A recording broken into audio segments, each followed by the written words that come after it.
In section 1.5, we tackle solving inequalities. These will be linear inequalities, which means you won't see exponents. We won't have to worry about the quadratic formula or anything along that line. However, you do need to use something called interval notation.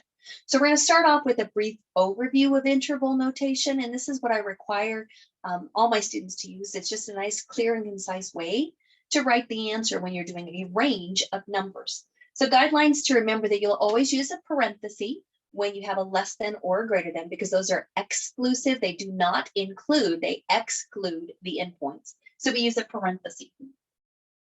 You're going to use a square bracket if your inequality involves a less than or equal to or a greater than or equal to. These are what we consider to be inclusive, which means you include the endpoints. Again, these were exclusive.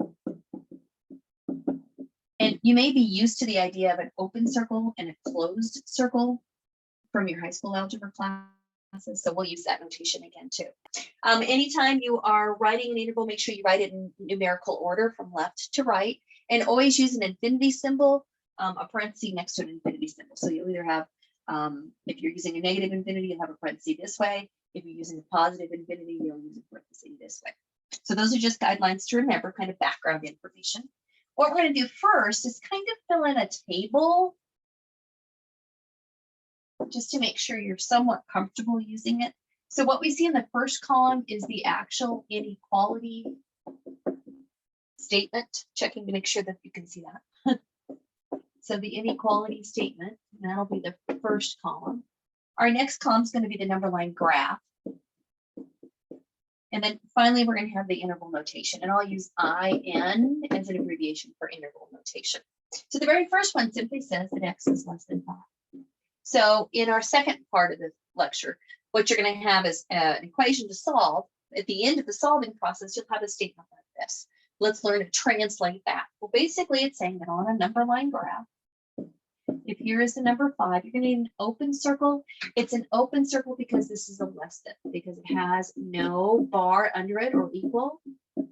We're going to use an open circle. We need all the numbers that are smaller than 5, and numbers that are smaller than 5 are to the left. So there's the graph that matches that statement. And now we're going to write the interval notation.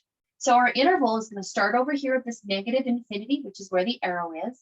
So we're going to start on the left at negative infinity. Because of the arrow on the left and the infinity symbol, we don't know what number's out there, so we exclude it. We're going to stop at 5.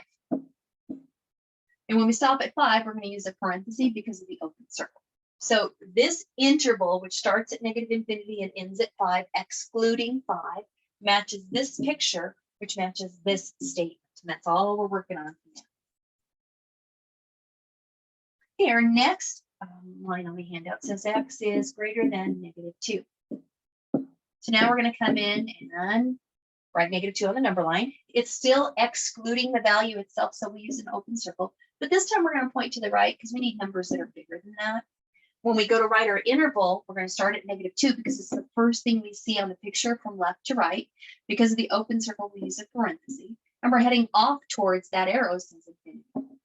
And another parenthesis. So again, that interval matches that number line graph, which matches this inequality statement. What if we have X is greater than or equal to a -3? So we're going to put our -3 this time because we are including it because there is a bar or equal. We're going to use a closed circle. So that is inclusive. You are including that number as part of your answer.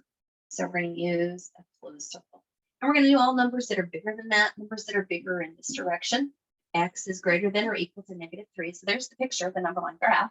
So we're going to start with a bracket this time because that is what's going to include that endpoint at -3. And again, we're headed off towards infinity. And there's our interval. And finally, let's go in the opposite direction. We have X is less than or equal to 3/2. So on our number line, we're going to have our 3/2. Again, because there's an equal to, we need to include the 3/2, and we show that by using a closed circle. And we're going to go off to the left because we need numbers that are smaller than that. So our interval, again, from left to right, starts at that arrow, which is out there at negative infinity. And we're going to go all the way to 3/2 with a bracket. Yeah, there are 4 more statements. Each of these is considered to be a compound inequality statement. Compound meaning it has more than one inequality symbol. So now we're going to bump this up and write 2 numbers instead of just a single number. So the first one goes from -1 is less than x is less than 6. So this time on our number line, we're going to need both the -1 and the 6. Again, notice they are in numerical order. Very important. Make sure your number lines are in order. Because the inequalities in both cases do not have that equal to bar, they're both going to be open circles.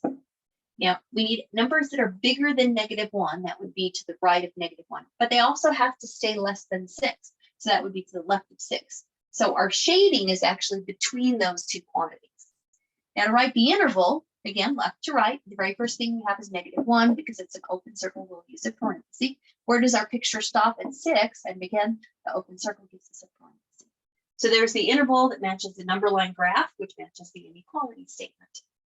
What if we had 1/3 is less than or equal to x is less than or equal to 5/6? So here's the 1/3, the 5/6. We're going to use a closed circle on the 1/3 because the inequality has the equal to on it. Same with the 5/6, we'll need a closed circle there. Again, x is trapped between those 2 numbers. It's got to be bigger than 1/3, but less than 5/6, so it's between those 2. This time when we write our interval, we'll use brackets because of the closed circle. So that would give me 1/3 comma to 5/6.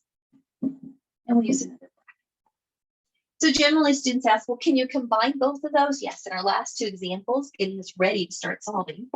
We have 4 is less than or equal to x is less than 7. Notice we have an equal to on one end, but not the other end. So that means that on the 4, we're going to have a closed circle.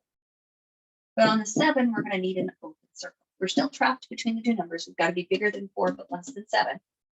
So we're going to go from 4 with a bracket, that's that equal to in the closed circle, going to the 7, but we're going to exclude that. So this one's got a combination of an included endpoint at the 4 and an excluded endpoint at the 7. And finally, let's flip that around kind of in terms of open and close. So we have -2 is less than x is less than or equal to 0. Here's my -2, here's my 0. On the -2 this time we need an open circle. Again, there's no equal to.